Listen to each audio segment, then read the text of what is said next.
श्री राम जय जय राम।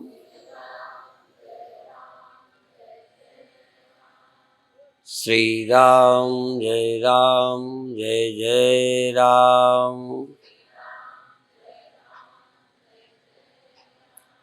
सच्चिदानंद भगवान की, सनातन धर्म की।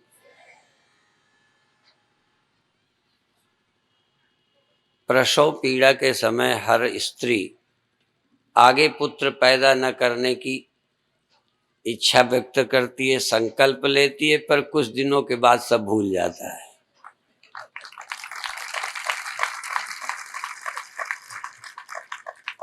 प्रसव परमात्मा ने इतनी अच्छी दुनिया बनाई, पर किसी एक महिला ही ने मेरे से पूछा, चलो भगवान ने सब कुछ किया, अच्छा किया, ये प्रसव पीड़ा क्यों दी है?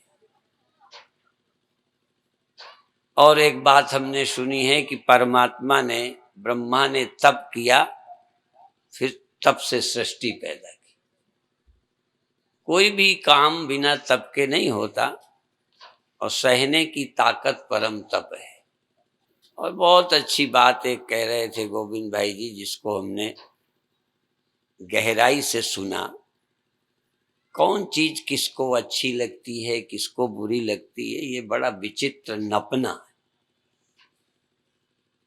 तराजू वही होता है, गणित वही होता है, पर लेते देते समय तराजू वही होते। सौदा जब लेते हैं तो लगता है ज्यादा मिल जाए, देते हैं तो लगता है कम देना पड़े, तराजू वही है। मनुष्य का मन इसी तरह का है, वो घटनाओं को अपने अपने ढंग से आंकता है। धीरे धीरे भगवान कृपा करेंगे कि हर व्यक्ति को तटस्थ रहकर किसी घटना का मूल्यांकन करने आवे। फिर भी अभी बैठे बैठे मैं सोच रहा था, यही मैंने अभी एक दिन बोला था कि चांदनी अच्छी होती है, लेकिन वो भी किसी किसी को अच्छी नहीं लगती। प्रकाश बहुत अच्छा है, पर कभी कभी जिनको चाहिए कोई हमें देखे ना, उनको अंधेरा अच्छा लगता है। तो ये अंधेरा भी प्रिय है, उजेला भी प्रिय है। जिंदगी इसी तरह है। कई को जीना बुरा लगने लगता है, जब परिस्थितियां विकट होती हैं तो जीना बुरा लगता है। नहीं, कोई आत्महत्या ना करता। इतनी प्यारी जिंदगी, जिसके बचाने के लिए हम जी जान लगाते हैं, देश परदेश घूमते हैं, कितना रुपया खर्चते हैं, ऐसी मूल्यवान जिंदगी भी किसी को दुख देने लगती है तो उसको समाप्त करता है। मन परिस्थितियों से प्रभावित होता है। साधारण व्यक्ति नहीं, असाधारण व्यक्तियों का मन प्रभावित होता है। अभी डॉक्टर सुनीता जी से रामायण की कथा सुनी है। रामायण के बड़े प्रसंग हैं। राम भी कभी कभी बेचैन और व्याकुल होकर के ये कहते हैं कि अब कैकेयी को शांति मिल जाएगी। जब लक्ष्मण को शक्ति लगी तो जिसकी निंदा नहीं की थी, उनकी भी मन में निंदा आने लगी है। उनको बड़ा दुख हुआ और ये सोचने लगे कि अब जब हमारी ये दुर्दशा है, लक्ष्मण को शक्ति लग गई, सीता का हरण हो गया, शायद उन्हें चैन मिले, संतोष होगा। क्योंकि व्यक्ति प्रतिक्रिया में बहुत कुछ करता है। सबसे प्रतिक्रिया में मन में कुछ आए, वहां तक तो बड़े बड़ों को भी आ जाती है, पर आचरण तक प्रतिक्रिया पहुंचती है तो संयम की कमी मानी जाती है। ये घरों के लिए कोई ये विषय एक नहीं है, तराजू वही है, मन वही है, संसार वही है, परिवार वही है, देश वही है। वही सास अपनी बेटी के लिए, अपनी बहू के लिए थोड़ी भिन्न होती। बेटी को माँ डांटती भी है, तब बेटी भी उतना बुरा नहीं मानती, और बेटी से गलती हो तब भी माँ की डांट में एक प्यार छिपा रहता है। पर वही माँ जब बहू को डांटती है तब बहू भी ज्यादा बुरा मानती है, बेटी की तरह सहज नहीं लेती कि मेरी माँ है। और सास भी जब बहू को डांटती है तो कहीं गहरे में प्यार का अनुभव कम होता है। ये जो मन के अंदर सोचने का तरीका है, इससे ही मुक्त होना है। मन से यदि न मुक्त हो पावे तो आचरण से तो मुक्त होना ही चाहिए। मन से प्रभावित होकर आचरण नहीं करना चाहिए।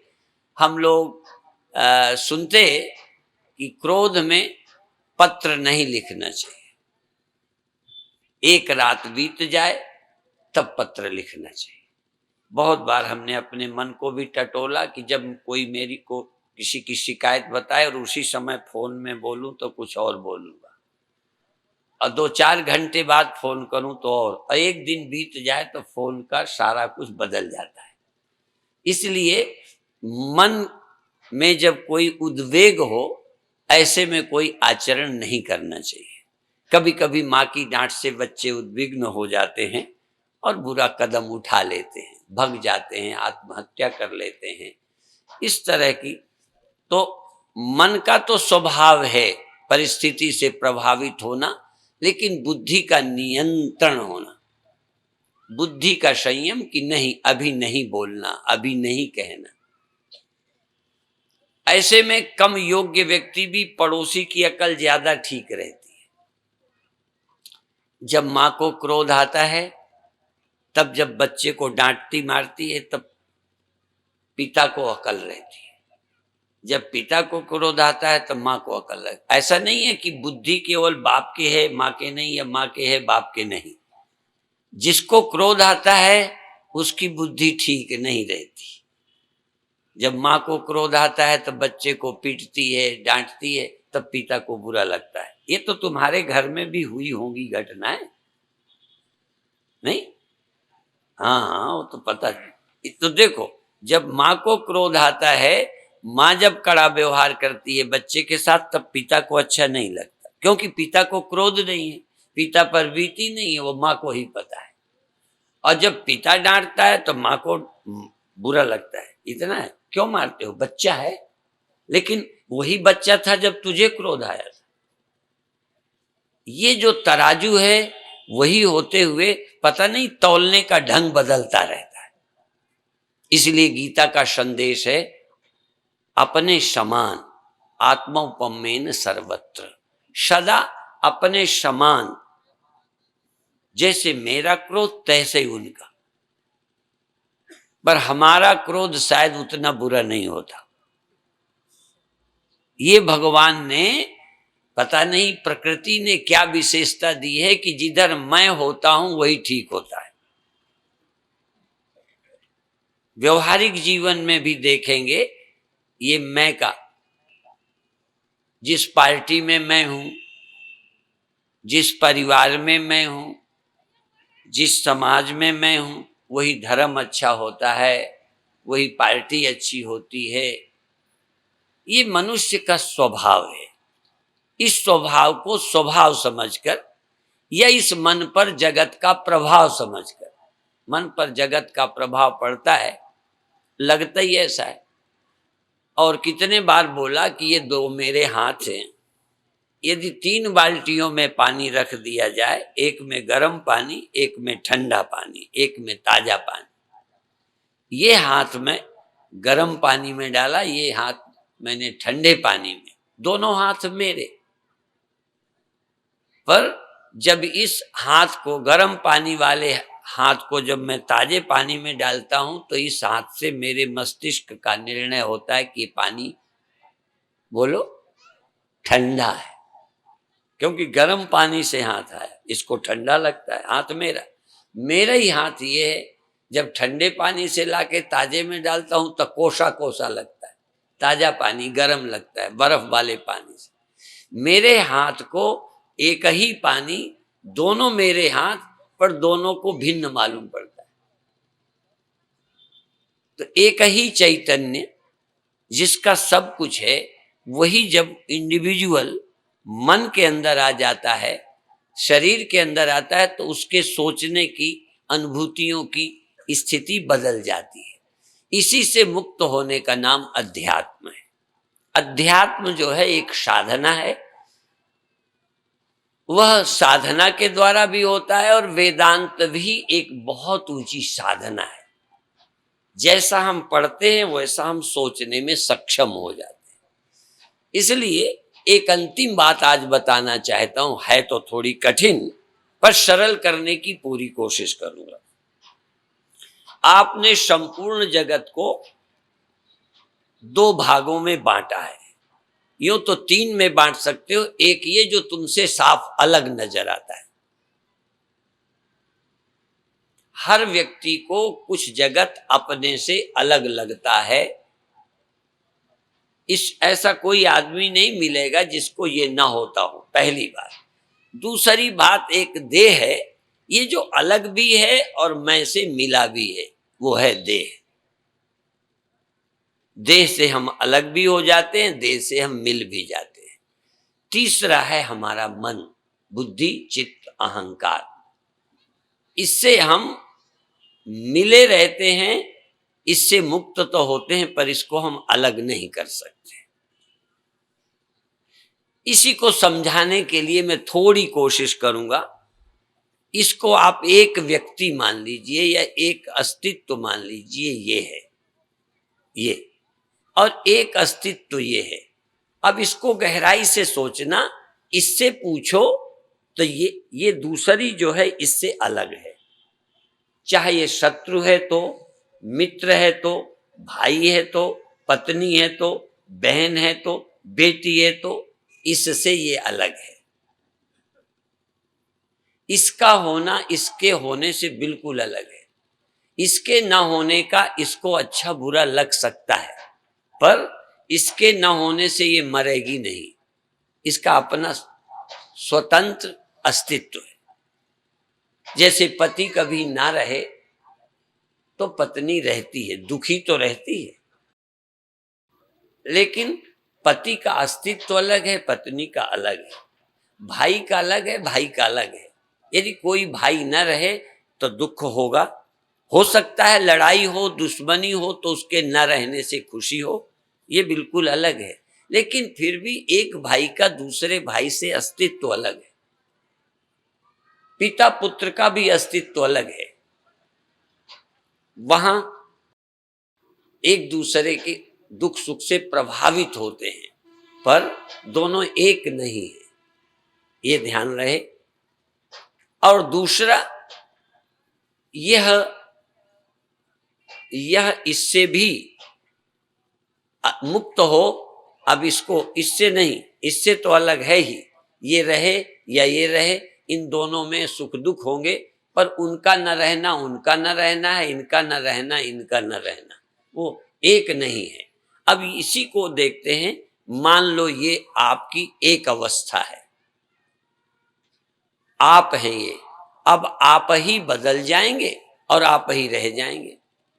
अब दोबारा, अब आप हैं, पहले आप थे, अब आप हैं, और ये न रहे, फिर आप हैं। अब ये तीन तरह के आप हैं। अब ये तीन तरह का आप हैं। अब एक और है जिसको हम ख्याल में नहीं ला पाते, जिसको समझने का नाम अध्यात्म है। एक अवस्था चली जाती है, फिर दूसरी आती है। अब ये तीन बार मैंने इसको बदल के दिखा दिया।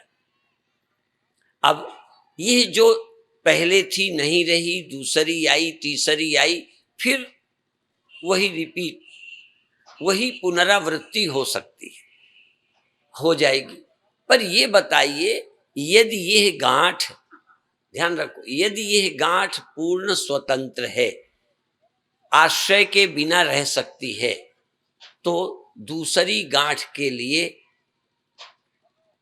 उसी की आवश्यकता नहीं है, इस कपड़े की। यदि गांठ बिना कपड़े की है, तो एक गांठ जब दूसरी बनेगी, तीसरी बनेगी, तो वहां कपड़े का होना आवश्यक नहीं होगा।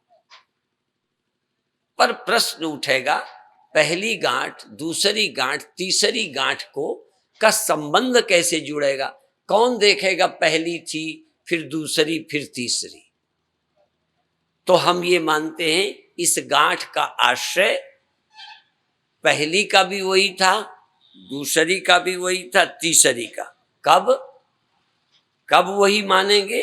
जब उसके बिना वो रही ना हो और उसके बिना वो दिखी ना हो। तो हमको प्रश्न उठेगा कि यदि कोई एक चीज न होती तो पहली को जिसने देखा वही दूसरी को नहीं देखेगा, वही तीसरी को नहीं देखेगा, और यदि देखेगा तो वो बिल्कुल भिन्न चीज होगी। फिर दोनों के होने में कोई संबंध नहीं है। मान लो तुम यहां आए, मुझे दिखे, चले गए, दूसरा कोई आया दिखा चला गया, तीसरा आया दिखा चला गया, पर वो तीनों यहां हैं तब भी हैं, यहां से चले गए तब भी वहां हैं, क्योंकि उनका स्वतंत्र अस्तित्व है। स्वतंत्र अस्तित्व के लिए उनका होना मेरे होने पर निर्भर नहीं है। पर जागृत का, स्वप्न का, सुषुप्ति का, इनका होना मेरे पर निर्भर है, इसलिए ये स्वतंत्र नहीं है। स्वतंत्र होती तो बिना मेरे रहती। इसलिए जागृत, स्वप्न, सुषुप्ति ये तीन अवस्थाएं चैतन्य के आश्रित हैं और स्वतंत्र नहीं है। यदि स्वतंत्र होती, यदि गांठ कपड़े के बिना होती तो बिना कपड़े के होवे, कभी मिल गई ना मिल गई ना मिल गई। जैसे गोंदिया वाले हमें मिल गए, कल बिछुड़ जाएंगे, फिर कभी मिल जाएंगे, कहीं मिल जाएंगे। क्यों मिलेंगे? क्योंकि आप हैं, हम हैं। पर गांठ कपड़े से बिछुड़ जाएगी, फिर कहीं होगी, फिर दोबारा आएगी, फिर मिलेगी, ऐसा नहीं है, स्वतंत्र नहीं है। तो दो तरह के पदार्थ हैं, एक जो हमसे स्वतंत्र हैं, एक परतंत्र है। तो जो चीज परतंत्र होगी वो बिना मेरे नहीं रह सकेगी। हमको उस सत्य का विचार करना है कि जगत परमात्मा से स्वतंत्र है या परतंत्र है, पति पत्नी की तरह परतंत्र है या गांठ कपड़े की तरह परतंत्र है, ये भी देखना है। पति पत्नी की तरह परतंत्र का मतलब ये होता है कि बिना ब्रह्म के भी जीव रह सकता है, दुखी रहेगा। जैसे पिता न रहे तो बेटा, या भाई न रहे तो बहन रहती है। दुख होते हैं,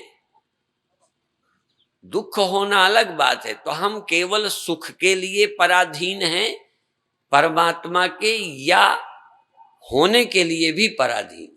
दो तरह की पराधीनता है।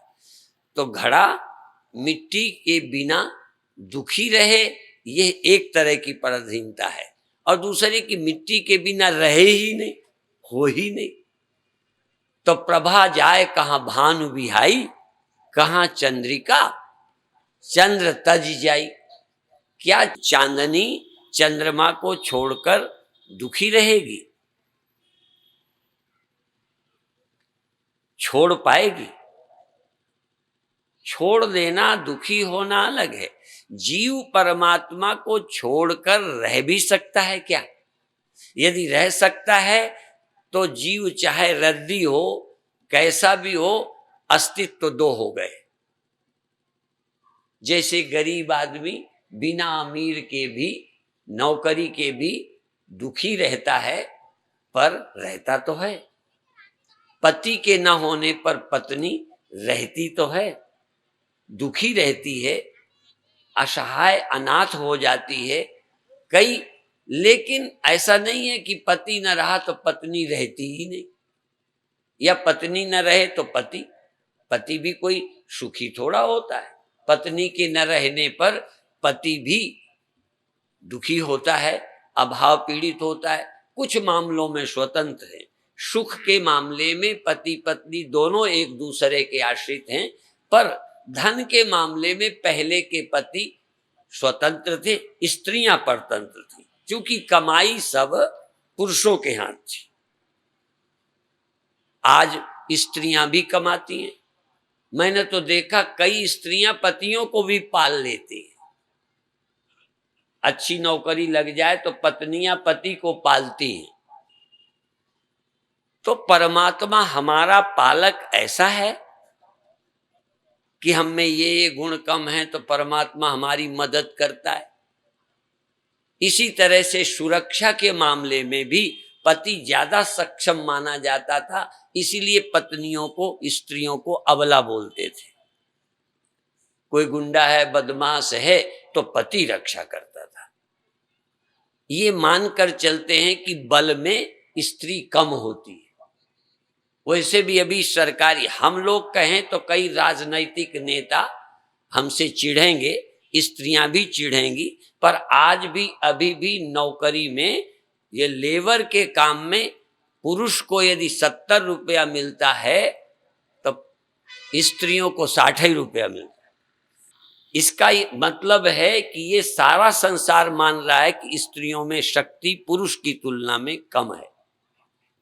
यद्यपि कई बार स्त्रियां पुरुष से ज्यादा काम करती हैं, ये कामचोर होते हैं, लेकिन स्त्रियों को, बिचारियों को, बहुत ठेकेदार स्त्रियों को अधिक नौकर रखते हैं निर्माण में। ईंटें उनसे ढोवा लें, मसाला उनसे ढोवा लें, पैसा कम लगता है तो बचत होती है ठेकेदार की। खैर वो विषय बदल जाएगा। तो शक्ति में स्त्री को कम माना है, इसीलिए अभी वैसे सम्मान में पति का नंबर रहता है, पर रास्ते में जब बैग लेके चलना होता था, अटैची लेके, तो पति ही चलता था पत्नी की अटैची लेकर। यह नहीं कहेगा कि मैं पूज्य हूं तब तुम अटैची लेके चलो। माने श्रम के मामले में पति का नंबर था, सुरक्षा के। इसी तरह क्या भगवान की हम पत्नी की तरह हैं और वो हमारी रक्षा करते हैं, व्यवस्था करते हैं, पालन करते हैं, या उनसे हम भिन्न नहीं हैं? ये एक विचारणीय विषय है। कोई, मैं जब टॉपिक उठाता हूं तो मैं बचकाने नहीं उठाता, दृष्टांत सरल करता हूं। क्या ये जीव परमात्मा की पत्नी है, दास है, सेवक है, आश्रित है? मैं ये मानता हूं कि गांठ के जैसे गांठ कपड़े के आश्रित है भी, दिखती भी है, पर इतनी आश्रित नहीं है, अलग है ही नहीं। वो तो बन जाते हैं, स्वयं पति पत्नी, स्वयं सेवक स्वामी बनकर काम चलाते हैं। जब जरूरत हो तो कोई है ही नहीं, अकेले हैं स्वामी। परमात्मा, जो अद्वैतवाद है, विशिष्टाद्वैत, शुद्धाद्वैत, केवलाद्वैत, ये अद्वैत का चिंतन है। कोई लोग ये मानते हैं कि गांठ सदा रहेगी, चेंज होगी, अभी ऐसी है, अब ऐसी हो गई, अब दूसरी तरह की, इसलिए चेंज होता रहेगा जीव। कभी जीव परमात्मा की सत्ता लेके संसार में रहेगा, कभी परमात्मा की सत्ता से परमात्मा में रहेगा।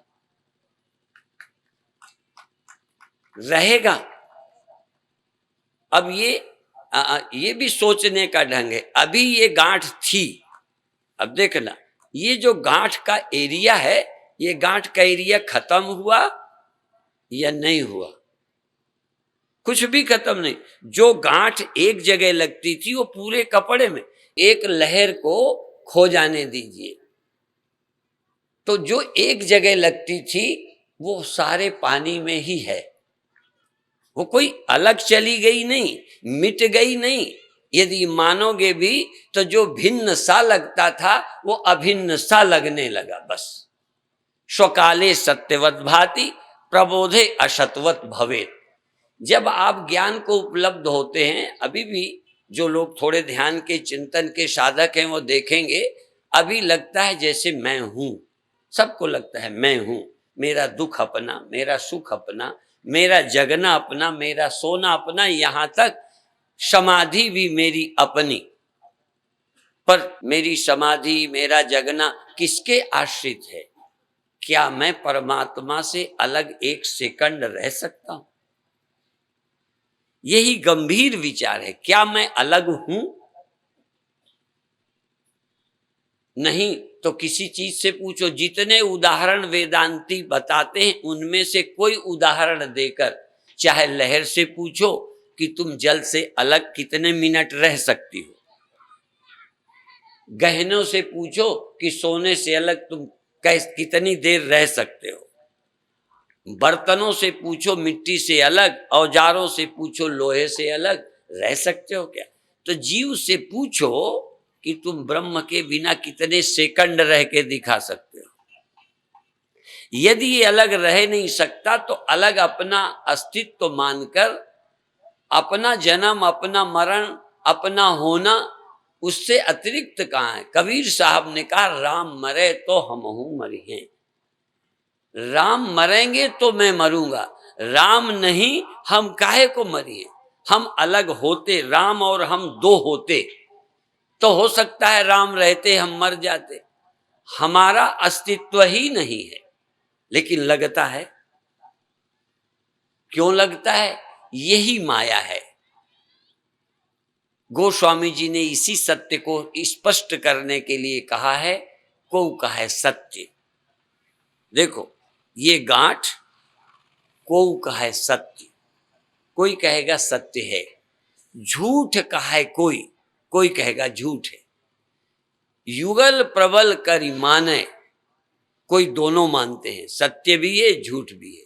तुलसीदास परिहरे तीन भ्रम, तुलसीदास कहते हैं तीन भ्रमों को छोड़ो, ना ये सत्य है ना ये असत्य है, न सत्य असत्य दोनों है, फिर है क्या? तुलसीदास परिहरे तीन भ्रम, सो आपन सो परमात्म सो सत्य को पहचाने। सत्य को पहचानने वाला गांठ को ना तो, और एक शब्द है, ना तो भिन्न है ना अभिन्न है, ना भिन्ना भिन्न है, न सावयव है न निरवयव है, न सावयव निरवयव उभय है। तो मैं अभी कहूंगा ये गांठ ना तो भिन्न है, भिन्न है तो कोई इस गांठ को भिन्न दिखा दे, रख दे एक सेकंड को कि ये गांठ है, ये कपड़ा, तो मैं तुमको, तुम तो 2-2 रुपया, 18 लोगों ने लगभग शायद 2-2 रुपया प्रतिदिन निकाल कर दिया है, मैं तुमको 100-100 रुपया निकाल के साल भर का दूंगा। समझ में आए? कब? शर्त जानते हो? जब तुम सत्य से अलग गांठ को कर दो, यदि भिन्न है तो। यदि अभिन्न है, दूसरा अभिन्न है तो यहां दिखाओ कहां है। और यदि भिन्न भिन्न दोनों है, ऐसा कोई पदार्थ नहीं है जो भिन्न भी हो अभिन्न भी हो, तो फिर क्या है? कह दो नहीं है। नहीं तो तब कहें है कहूं तो है नहीं, है कहूं तो है नहीं, तो कहे नहीं कह दो, कहे नहीं कहूं तो है। कैसे कह दूं नहीं? नहीं कह के दिखा दो। और यदि है नहीं तो इसका कोई हानि लाभ। देखिए मैं वो अभी किसी को समझा रहा था, इसमें तुम 5 किलो अमरूद बांध के ले आओ, पर मेरी गांठ को मत छेड़ना। यदि गांठ नहीं है, यदि गांठ नहीं है तो अमरूद बांधने में बाधा क्या है, कठिनाई क्या है? बांध लाइए। और यदि है तो कहते अब रख के दिखा दीजिए। जब यह अवस्था चेंज होगी, जीव मुक्त हो, तो अब आप यदि है तो अब बताइए कहां गई, कहां? इसको ढूंढिए। जब नहीं तो ऐसी जैसे है ही नहीं, जब है तो ऐसी की है से भी कोई कम खतरनाक नहीं। है तो पूरी है, नहीं है तो पूरी नहीं है। और फिर गोस्वामी जी क्या कहते हैं? गोस्वामी जी कहते हैं गांठ को है नहीं कहने के चक्कर में न पड़ो। है कहूं तो है नहीं, नहीं कहूं तो है और नाही के बीच में जो कुछ है सो है। अब ये है, यही है में है, गांठ के है में यही है और गांठ के नहीं के समय भी, तो जो है सो है।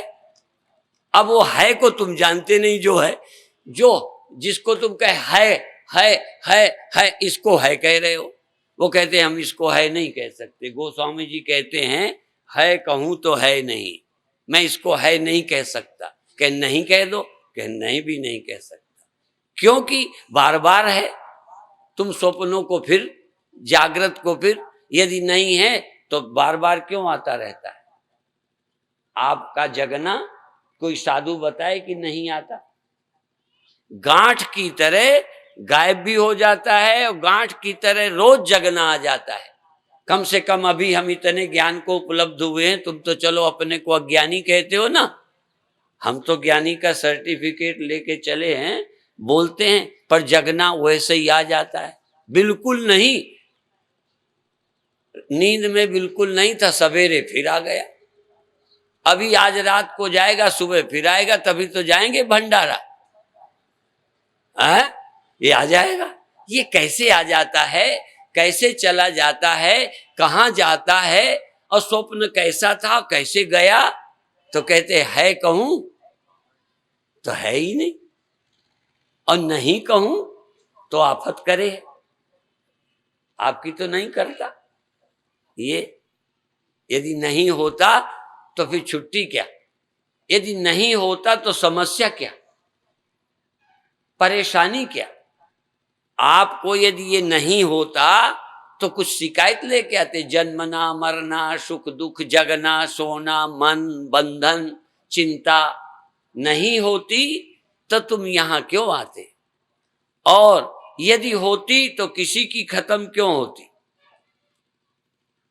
किसी की भी यदि खत्म हुई, इसका मतलब खत्म हो जाती है। ये वास्तविक नहीं है। वास्तविक चीज को कोई खत्म नहीं कर सकता। जैसे अभी कह रहे थे, लहर खत्म होती, गांठ खत्म होती, गांठ खत्म होने पर कपड़ा नहीं खत्म होता। तो कपड़ा है, इसलिए इसको तो हम है कहेंगे। ये है और तो दिखता है, न सत्य है न असत्य है, न सत्यासत्य उभय है, और सब कुछ परमात्मा के अतिरिक्त। अभी तुम परमात्मा को नहीं जानते, इसलिए थोड़ा गड़बड़ है। परमात्मा के अतिरिक्त और जो कुछ है उसको ना तो हम है कह पाते हैं। तुम तो है दावे से कह रहे हो, पर ज्ञानी जन है नहीं कह पा रहे।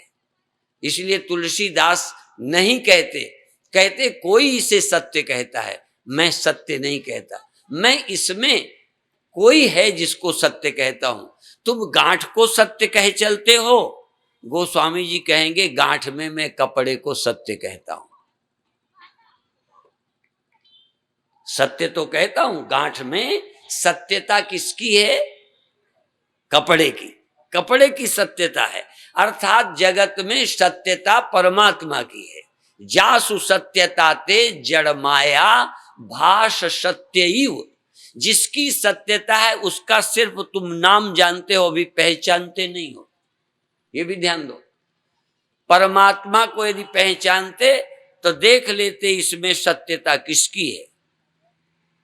अभी अभी तो पढ़ते हो, जिसकी सत्यता से जगत सच्चा लगता है। जासु सत्यता ते जड़ माया भाष सत्यईव मोह सहाय। अज्ञान के कारण उसकी सत्यता से जगत सत्य लगता है, और जब जगत सत्य लगता है तो फिर नष्ट होता लगता है।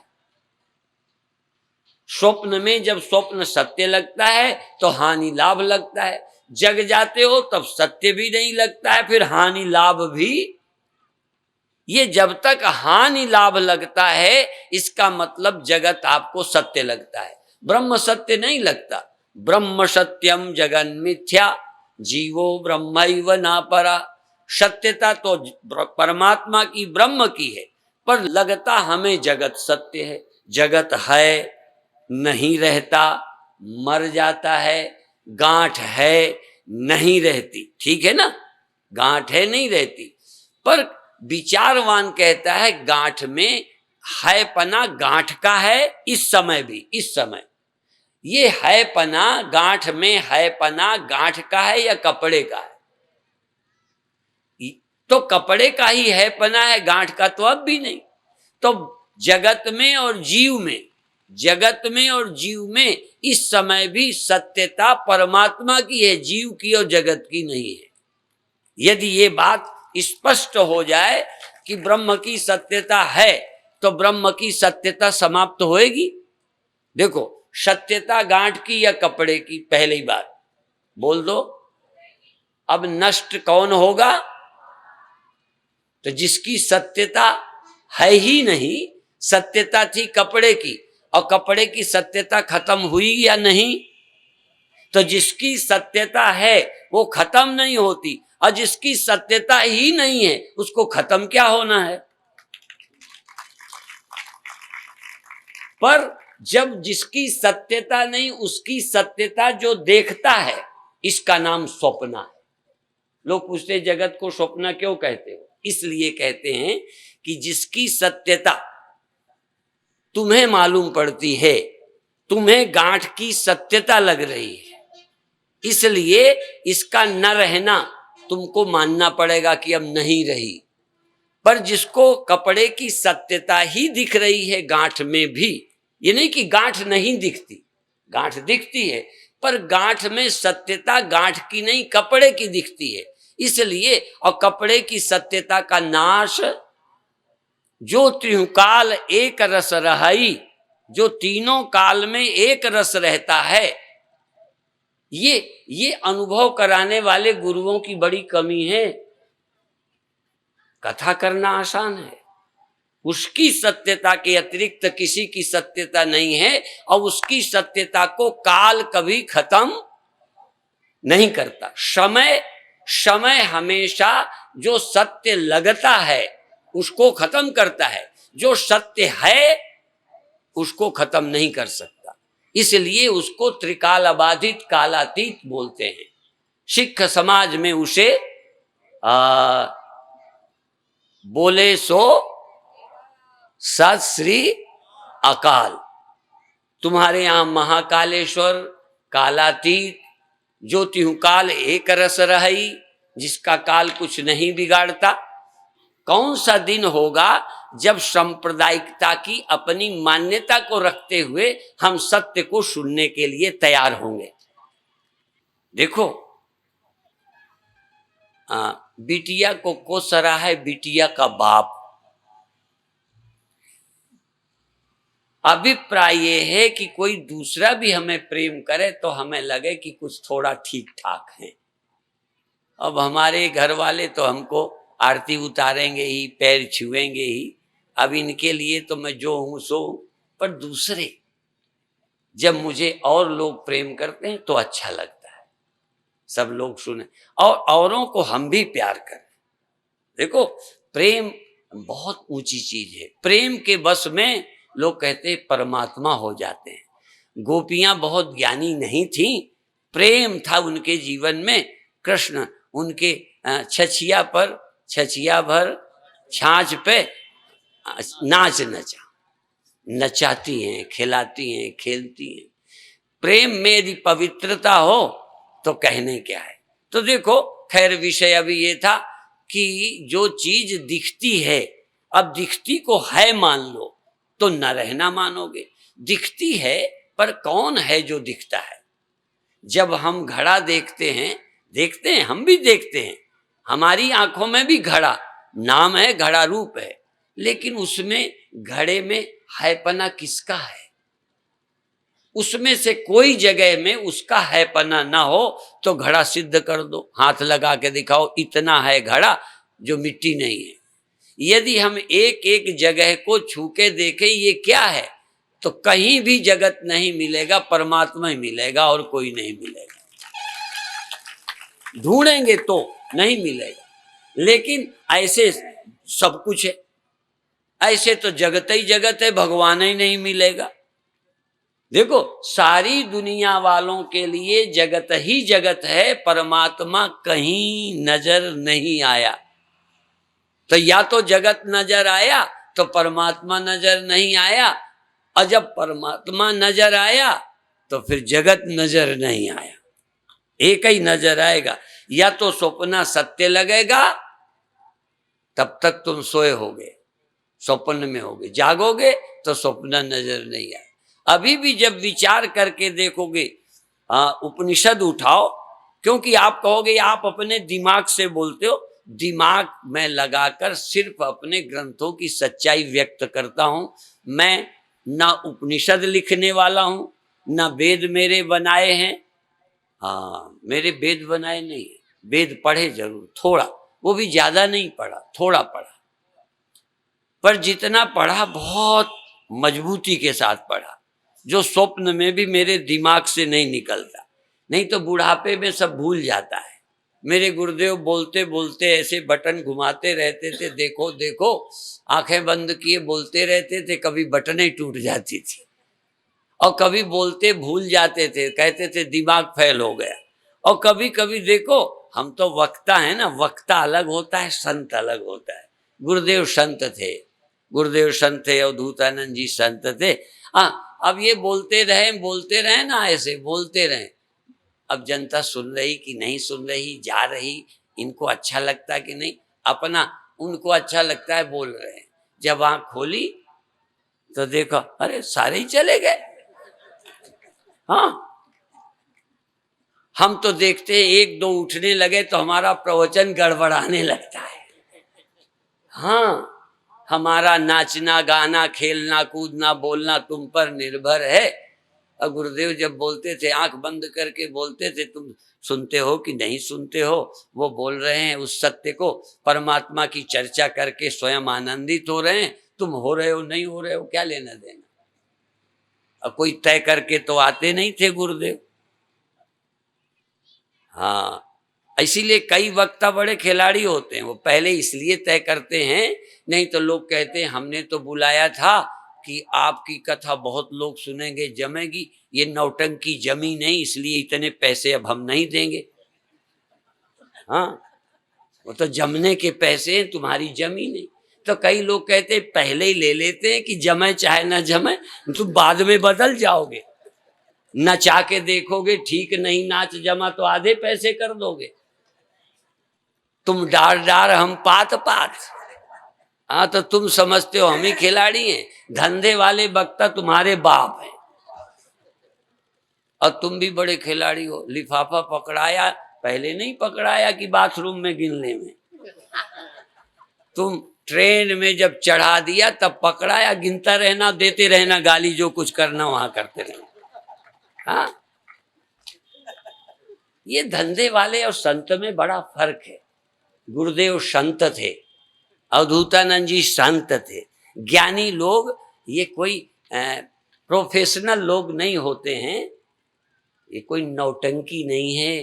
परमात्मा की कथा जिसने कथा की उसका जीवन धन्य हो जाता है। तुम्हारा हो ना हो, जो कथा करता है उसका जीवन धन्य हो जाए, कथा करके उसका दिल तृप्त हो जाता है, लगता है मुझे जीवन सफल हो गया। इसलिए भगवान की कथा करने वाले, ये नाचने वालों को बाद में रुपया ना मिले तो बाद में दुखी हो जाएंगे। इसीलिए किसी फल के लिए काम करना समझो अपने कर्म को बर्बाद करना है। तुम रोज मैच में खेलते रहे, प्रैक्टिस करते रहे, मैच में हार के चले आए, आपका खेलना बेकार। हम खेल रहे हैं आनंद के लिए, हम कथा इसलिए नहीं कर रहे, नहीं करना चाहिए। कथा करके, मैं भगवान की चर्चा करके, मंत्र जाप करके, प्रार्थना करके, ध्यान में बैठकर आनंदित होके आया मंदिर से। जो लोग मांगने गए थे लड़का नहीं हुआ तो कहने लगे हम 6 महीने गए कुछ हुआ ही नहीं, मंदिर ही बेकार। हमारा भजन, संत का भजन सुमिरन बेकार नहीं होता। क्यों? उनको कुछ चाहिए नहीं। सुमिरन में जो तृप्ति मिली, सत्य का स्मरण करके।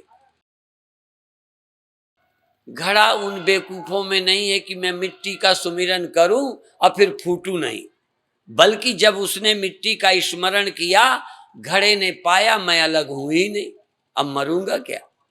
एक मछली सरोवर में थी, लोगों ने जाल लगाया, कई मछलियां पकड़ में आ गईं। एक मछली जब जाल लगाया तो पानी हो गई, पानी में घुल गई, पानी में मिल गई, जाल में कैसे पकड़ है? तो जो ब्रह्म से अलग पानी की मछली की तरह जीव हैं, वो लोग जाल में आ जाते हैं माया के। पर जो मछली पानी ही हो जाती है, ब्रह्म ही हो जाती है, ब्रह्म ही लीन होते हैं, ब्रह्म से अलग है नहीं, कौन जाल में आ जाएगा? इसलिए जो कुछ भी हैं ब्रह्म से अलग, थोड़े भी ब्रह्म से अलग अपना रखते हैं, वो किसी न किसी जाल में फंसेंगे। जो ब्रह्म चिंतन करते करते देखते हैं कि मैं अलग बचा ही नहीं, सोचते सोचते, जैसे स्वप्न में मैं वहां था, जागा, कैसे यहां आ गया? न वो जगह, न वो देश, न वो काल, न वो वस्तु, न वो व्यक्ति, कुछ भी वो नहीं बचा। जो मैं देख रहा था, जागा, सब कुछ नई दुनिया। ऐसे ही अभी ये सब कुछ है, जरा सा ब्रह्म चिंतन किया, सब गायब, केवल ब्रह्म रह गया। वहां समय भी नहीं रह गया। समय किसको खाएगा? परिस्थितियां किसको मिटाएंगी? इसलिए ब्रह्म चिंतन की बड़ी महिमा है। पर ब्रह्म चिंतन की विधि हाथ आ जाए तो प्रयत्न तो मैं करता हूं कि कैसे लोग ब्रह्म चिंतन कर सकें। ये नहीं कि तुम बैठ गए तो ब्रह्म चिंतन कर सकते हो। शंकराचार्य ने ये नहीं कहा कि केवल मन को एकाग्र कर ले क्षण भर को, उसके सभी पाप नष्ट हो जाते हैं, जीवन धन्य हो जाता है। वो तो ये साथ में कहते यस्य ब्रह्म विचारणे, क्योंकि क्षण भर को मन तो तुम्हारा पढ़ने में भी एकाग्र हो जाता है, कभी कभी खेलने में हो जाता है, कभी कभी बुरे काम अच्छे काम में भी मन एकाग्र हो जाता है। एकाग्रता की महिमा तो है, एकाग्रता के समय सुख मिलता है। किसी काम में भी मन एकाग्र हो जाए, खेलने में हो जाए, नाचने में हो जाए, गाने में हो जाए, पढ़ने में हो जाए, बोलने में हो जाए, मन की एकाग्रता के अपने लाभ हैं। पर शंकराचार्य केवल एकाग्रता की बात नहीं करते। एक वृंदावन वाले पूज्य स्वामी अखंडानंद जी और हुए, इस नाम के एक साथ 3 महात्मा हुए। नासिक के स्वामी अखंडानंद, वृंदावन के स्वामी अखंडानंद, चित्रकूट वाले स्वामी अखंडानंद, 3 अखंडानंद एक समय पर हुए, तीनों प्रसिद्ध हुए। तो वृंदावन के स्वामी अखंडानंद कहते हैं मन को एकाग्र करना, क्या जीव को तालू में लगाओ, मन एकाग्र हो जाएगा। कोई ऐसा आश्चर्य का काम करो, मन एकाग्र हो जाएगा। कोई खतरे की जगह जाओ, रेल की पटरी के ऊपर चलो, मन एकाग्र हो जाए। हाँ। मन एकाग्र करने में कोई बहुत आश्चर्य नहीं है, कठिनाई नहीं है। पर यस्य ब्रह्म विचारणे, यस्य ब्रह्म विचारणे क्षणमपि स्थैर्यं मनः प्राप्नुयात्, जिसका मन क्षण भर भी ब्रह्म विचार, ब्रह्म क्या है, ब्रह्म के सिवा और क्या है, और सब विचार में, शुभ और अशुभ विचार में, पाप और पुण्य विचार में, कर्म विचार में, पति पत्नी बहन के रिश्तों के विचार में, सब अलग अलग होता है। शुरू विवेक में यह जड़ है, ये चेतन अलग अलग होता है। पर ब्रह्म विचार में जड़ चेतन 2 नहीं होते। ब्रह्म विचार करते करते जगत ही नहीं होता, सिर्फ ब्रह्म ही ब्रह्म होता है। इसलिए ब्रह्म विचार की जो पराकाष्ठा है वहां द्वैत की नहीं है। तभी मैं कह रहा था, अब जरा विचार करने का एक नया फिर से सुनो। पहले विचार किया कि ये हम हैं, कोई भी तुम अपनी जगह कर लो, ये हम हैं, ये दूसरा है, एक इसमें से आप हैं, ये कोई दूसरा है। अब दूसरा जो मन हो खड़ा कर लो। दूसरे में सब हैं, भाई भी, बंधु भी, पति भी, माँ भी, बहन भी, भेड़ बकरी भी, कुत्ता बिल्ली भी, ये तुम हो, ये तुम नहीं हो। ठीक, ये एक बात है। और ये भी, ये नहीं रहता है। अब रहता क्या है? ये नहीं रहता, जो भी मेरे पास ये नहीं रहता, खो जाता है, बदल जाता है, चेंज हो जाता है। फिर और कौन है? तो जब इसके पीछे लौटे कि हम कपड़ा हैं, कहां हमसे सब अलग थे। जहां हमने अपने को कपड़ा पाया, तहां कोई दूसरा भी मेरे से अलग न रहा। मैं कपड़ा हूं तो दूसरा कोई अलग नहीं। कहां मैं अलग करता था, वेदांत के पहले ये मैं नहीं हूं, ये मैं नहीं हूं, ये मैं नहीं हूं, ये प्रक्रिया है, पर मैं ही मैं हूं ये सिद्धांत है। साधना काल में ये मैं नहीं हूं ये आवश्यक है आत्मा को निर्विशेष समझने के लिए, इसलिए त्याग करना है। तो मैं निर्विकार चित्त स्वरूप का, मैं नहीं मरता, इसके लिए मुझे इसका अभिमान छोड़ना है, ये मैं नहीं हूं, कपड़ा हूं। पर जब मैं कपड़ा हूं तब मैं कहूंगा सब मैं हूं, जो भी बनता है मैं ही हूं, मेरे अलावा कुछ नहीं। तो पहले हमको सबसे अलग होना है। इंद्रियां मैं नहीं हूं, मन मैं नहीं हूं, शरीर और ये संसार, फिर मैं क्या हूं? चैतन्य तत्व। पर चैतन्य तत्व क्या सीमित है? वो चैतन्य तत्व यहां रहता है और कहीं नहीं। ये जब विचार करेंगे तो चेतन ही सर्वत्र रहता है। फिर चेतन से अलग कौन है, भिन्न कौन है? इसलिए ब्रह्म से भिन्न जगत के सत्यता की भ्रांति, वेदांत के अपने शब्द हैं, पारिभाषिक शब्द हैं। वेद ब्रह्म से भिन्न जगत की सत्यता की भ्रांति है, माने ब्रह्म भी सत्य है, जगत भी सत्य है, दोनों की अपनी सत्यता है, ये भ्रांति है। सबके स्वप्न में अनेक सत्यता की भ्रांति थी, जागे तो सारी सत्यता भ्रम थी। इसी तरह से जगत की सत्यता की भ्रांति, जीव की भ्रांति, कर्ता भोक्ता पने की, जीव पने की भ्रांति, कर्ता भोक्ता, मैं करता हूं भोगता हूं, ये भी भ्रांति है। क्यों? बुद्धि से लगता है। आपके भोगने में बुद्धि निमित्त है।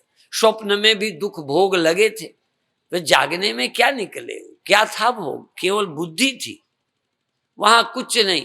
अभी भी जितने अनुभूतियां हैं, अभी मैंने कहा था अनुभूति प्रमाण आप मानते हैं, हमारे यहां सत्य प्रमा ज्ञान, यथार्थ ज्ञान ही प्रमाण है, नहीं तो ज्ञान तो सब है, ये जो हुआ है ज्ञान ही ज्ञान है। इसलिए अनुभूति प्रमाण नहीं है, शास्त्र प्रमाण है। इसलिए अनुभूति के आधार पर यदि प्रमाण मानो तो आप जन्मे हो, मरोगे, पापी हो, दुखी हो। लेकिन वेदांत तुमको धीरे धीरे ऐसा सुनाकर अनुभव कराना चाहता है कि दुख सुख तुम में नहीं है, तुम विशुद्ध तत्व हो। और तुम जब मन बन जाते हो तब तुम्हें सुख दुख मानने लगते हो। जैसे जब घड़ा बन जावे, घड़ा दिखे तो मौत दिखेगी, मिटना दिखेगा।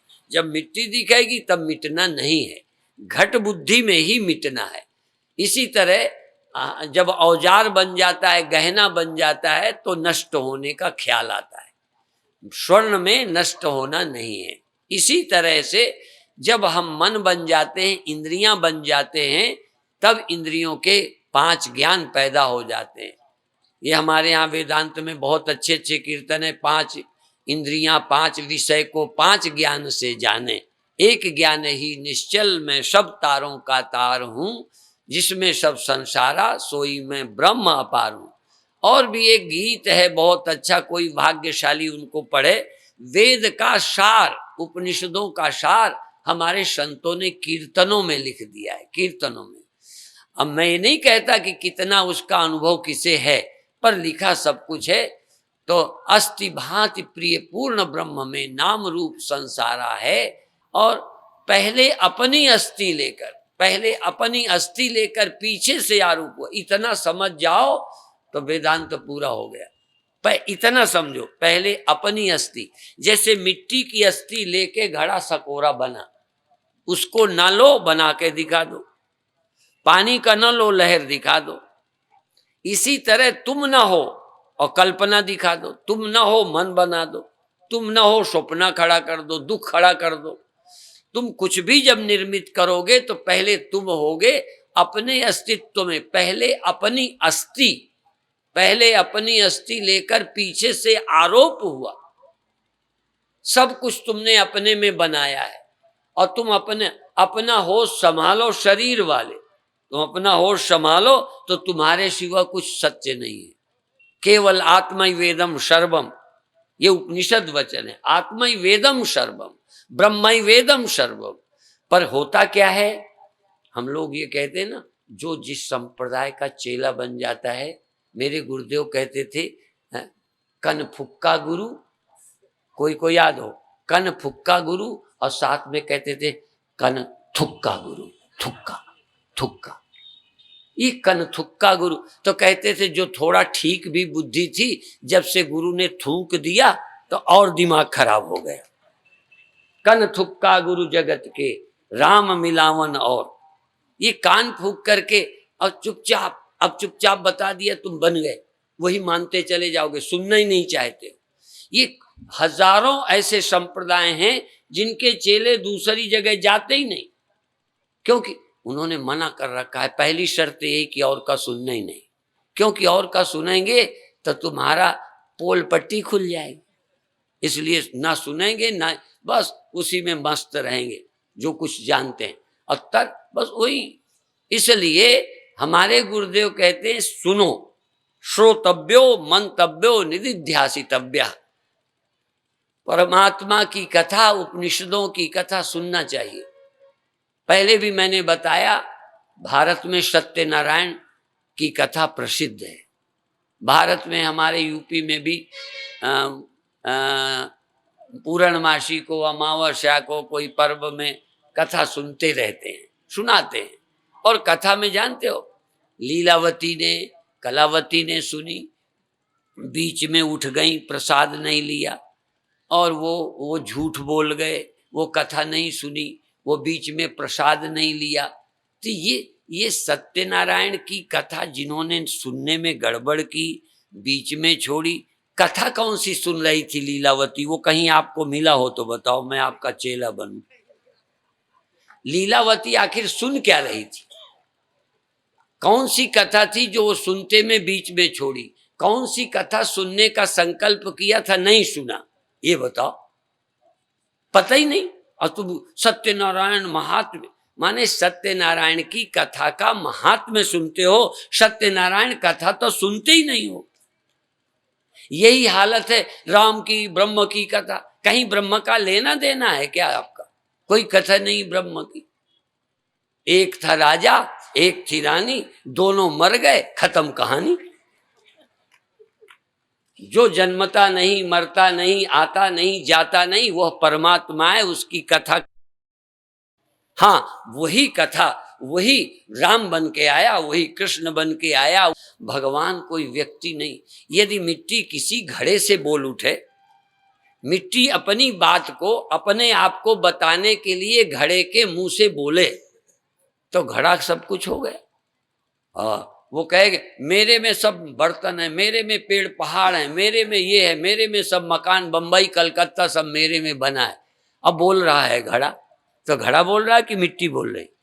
क्या घड़ा ये दमंगी से बोल सकता है सारा बंबई कलकत्ता मेरे में बना है, मेरे में रहता है? हाँ, मिट्टी बोल सकती है मेरे में रहता है। और कोई बंबई वाला दावा करे आकर के कि मिट्टी के बाहर है बंबई। तो भगवान बोले, कृष्ण नहीं बोले, भगवान बोले कि सारी सृष्टि मुझसे हुई। इसी तरह मंच में यदि ये बैठा बोल रहा है तो ये बात ठीक नहीं है। यदि इस बैठे में कोई परमात्मा बोलेगा तो वो भी कहेगा मेरी आश्रित सारी सृष्टि रहती है, मेरे आश्रित। और तुम भी यदि आदमी नहीं हो, शर्त एक है, तुम आदमी ना हो, इंद्रियां ना हो, मन ना हो, तुम ब्रह्म हो, समझ जाओ। और ब्रह्म तुम्हारे इस देह से बोले तो यही बोलेगा सारी सृष्टि मेरे में रहती। भगवान कृष्ण ये कह रहे हैं, यो माम पश्यति सर्वत्र सर्वम च मयि पश्यति। अब मैं तुमसे कहूं मुझे सब जगह देखो, तो क्या मतलब? कल्पना करो, आंख बंद करके स्वामी परमानंद गोंदिया में है? ये नहीं, भगवान सर्वत्र हैं। यो माम पश्यति, जो मुझे सर्वत्र देखता है, कल्पना नहीं करता, जो मेरे अस्तित्व को सब में देखता है। घड़ा ये नहीं कहता जो मेरे को सब घड़ों में देखता है, वो ये कह रहा है जो मुझे सब घड़ों में, अर्थात मेरे को सब घड़ों में देखता है। तो क्या देख के देखेगा? मिट्टी देखता है तो ही सब घड़ों में देखता है। यदि मिट्टी नहीं देखता तो सब घड़ों में एक घड़े की कल्पना करता है। एक व्यक्ति की अपनी खोपड़ी में कल्पना करना, स्वामी अखंडानंद जी मेरी खोपड़ी में, कृष्ण भगवान मेरी खोपड़ी, ये अध्यस्त है। ये मेरे ख्याल में रचा गया है। भगवान हमारे ख्याल के पैदा हुए नहीं, भगवान के आश्रित सारे ख्याल रहते हैं। सारी सृष्टि के आश्रय परब्रह्म परमात्मा है। इस सत्य के विचारने की एक प्रक्रिया है। मैं अधिक देर तक अब नहीं कहता, एक ही बात कहकर समाप्त करता हूं। बजाज परिवार को सचमुच बधाई है, और ये हमारे गुरुदेव के समय से जुड़े रहे परिवार, और इनके दादा कन्हैया लाल जी, अब कन्हैया लाल जी, कन्हैया लाल जी, हाँ हाँ, और उनका बहुत प्यार था। और सच बात है, जब ये पहले गए तो एक तो गुरुदेव का यहाँ आना जाना रहा, कन्हैया लाल जी का बड़ा प्यार था, और उस समय ब्रजमोहन जी और राम जी और दूसरे भाई वो हम यहाँ आते थे तो हमने देखा था, और बाद में भी जब मैं यहाँ आया तो मिलना जुलना रहा। और सच ये है कि अस्पताल में कितने बार दुखी होके लौट आओ, किसी डॉक्टर का स्वभाव अच्छा ना हो तो कहाँ जाएंगे, दोबारा फिर जाना ही पड़ेगा। तो चाहे अपन दुखी हों चाहे सुखी हों, जब तक हम सचमुच यदि जिज्ञासु हैं, मुमुक्षु हैं, तो जब तक मुक्त ना हो जाएं तब तक तो जाएंगे। और लोग तो देखो, हम लोग संसार की कहावत दुनियादारों के साथ में जोड़ लेते हैं। लोग कहते हैं किसी किसी 100 जूता खाएं, तमाशा घुस के देखें। तो जब तमाशा वाले जूता खा के नहीं छोड़ते, तब मुमुक्षु आदमी कैसे आश्रम को छोड़ेगा? कल्याण चाहने वाला कैसे आश्रम छोड़ेगा? हाँ, और फिर बाबाओं की तो कथा बड़ी विचित्र है, बता दें। एक महात्मा थे, एक सेठ, तो पर भी पड़ गई, स्नान का दिन था, गंगा नहाने जा रहा था। तो सेठ ने अपने बेटे को कहा, देख नहीं जाना।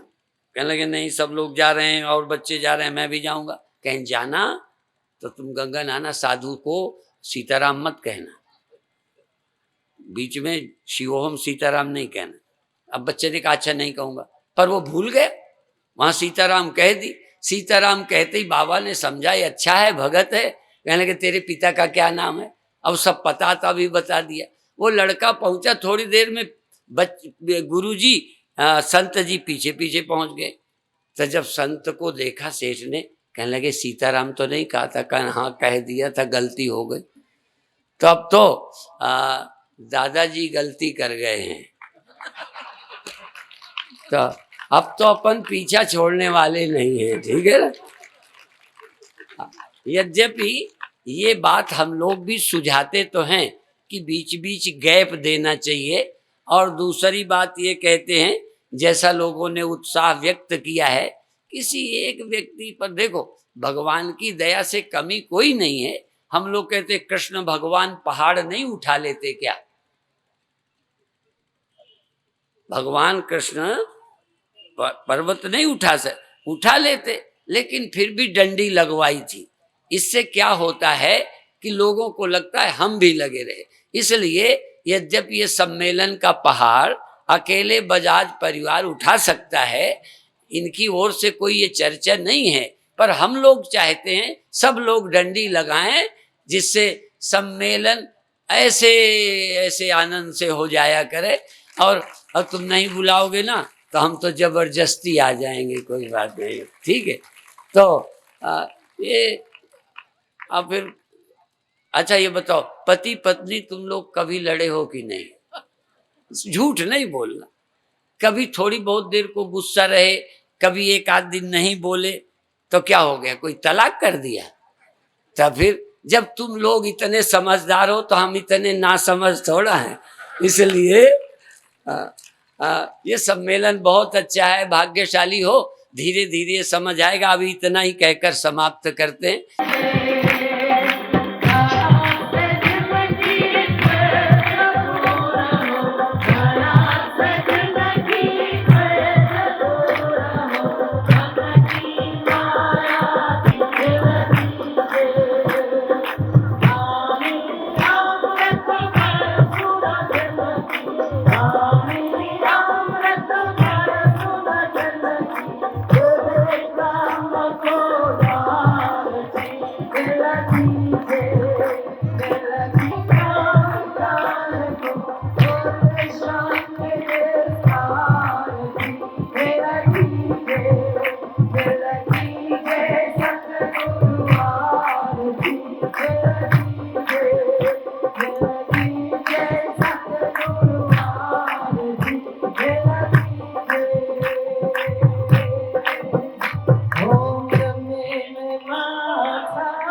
निवेदन करना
Govinda Bolo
Hari Gopal Bolo, Govinda Bolo Hari Gopal